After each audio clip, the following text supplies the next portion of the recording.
सुल्तानपुर में हुई लूट और उसके बाद अपराधियों की धरपकड़ के बीच गुरुवार को एक आरोपी मंगेश यादव को एनकाउंटर में ढेर करने की खबर आते ही यूपी की राजनीति गर्मा गई है।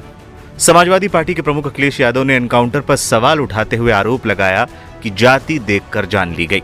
अखिलेश को ओपी राजभर समेत कई नेताओं ने जवाब भी दिया। इसी बीच गुरुवार की शाम अखिलेश यादव ने इस एनकाउंटर को लेकर बहुत बड़ा आरोप लगा दिया है। अखिलेश ने कहा है कि एनकाउंटर के नाम पर 2 दिन पहले मंगेश को पकड़ा गया, फिर शरीर में बंदूक सटाकर गोली मार दी गई। अखिलेश ने यहां तक कहा कि मेडिकल रिपोर्ट बदलवाने का दबाव डाला जा रहा है। अखिलेश ने सुप्रीम कोर्ट से मामले पर तत्काल संज्ञान लेने की अपील भी की है। अखिलेश यादव ने सोशल मीडिया प्लेटफॉर्म एक्स पर लिखा, 2 दिन पहले जिसको उठाया और एनकाउंटर के नाम पर बंदूक सटाकर गोली मारकर हत्या कर दी गई, अब उसकी मेडिकल रिपोर्ट बदलवाने का दबाव डाला जा रहा है। इस संगीन शासनीय अपराध का सर्वोच्च न्यायालय तुरंत संज्ञान ले, इससे पहले कि सबूत मिटा दिए जाएं। जात देखकर एनकाउंटर किया गया।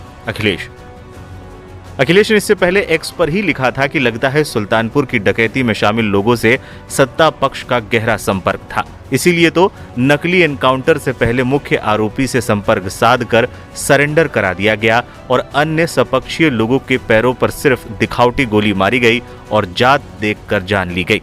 अखिलेश ने यह भी लिखा कि जब मुख्य आरोपी ने सरेंडर कर दिया है तो लूट का सारा माल भी पूरा वापस होना चाहिए और सरकार को मुआवजा अलग से देना चाहिए, क्योंकि ऐसी घटनाओं का जो मानसिक आघात होता है उससे उबरने में बहुत समय लगता है, जिससे व्यापार की हानि होती है, जिसकी क्षतिपूर्ति सरकार करे।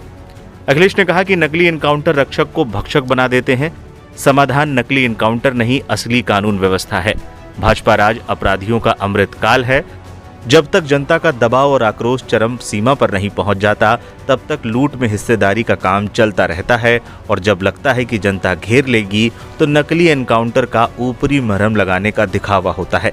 जनता सब समझती है कि कैसे कुछ लोगों को बचाया जाता है और कैसे लोगों को फंसाया जाता है। बदमाशों ने 4 मिनट में पूरी शॉप खाली कर दी थी। दरअसल बीते 28 अगस्त को सुल्तानपुर शहर के चौक क्षेत्र के ठठेरी बाजार में भरत जी शराफा के यहाँ दिन दहाड़े करोड़ों की लूट हुई थी। ज्वेलरी शॉप में लगे सीसीटीवी में दिख रहा है कि दोपहर करीब 12 बजे शॉप में भरत सोनी, उनका बेटा और 2 कस्टमर बैठे हैं। तभी मुंह पर गमछा बांधे एक बदमाश अंदर आता है। अंदर पहुंचते ही उसने भरत सोनी पर हथियार तान दिया। भरत सोनी कुछ समझ पाते पीछे से दौड़ता हुआ एक और बदमाश अंदर आ जाता है और काले रंग का बैग लिए था। इसके बाद एक एक कर 3 बदमाश अंदर आते हैं।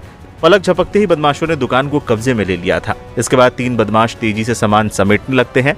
सीसीटीवी में दिख रहा है कि बदमाशों ने बमुश्किल से 4 मिनट में ही पूरी वारदात को अंजाम दे दिया था।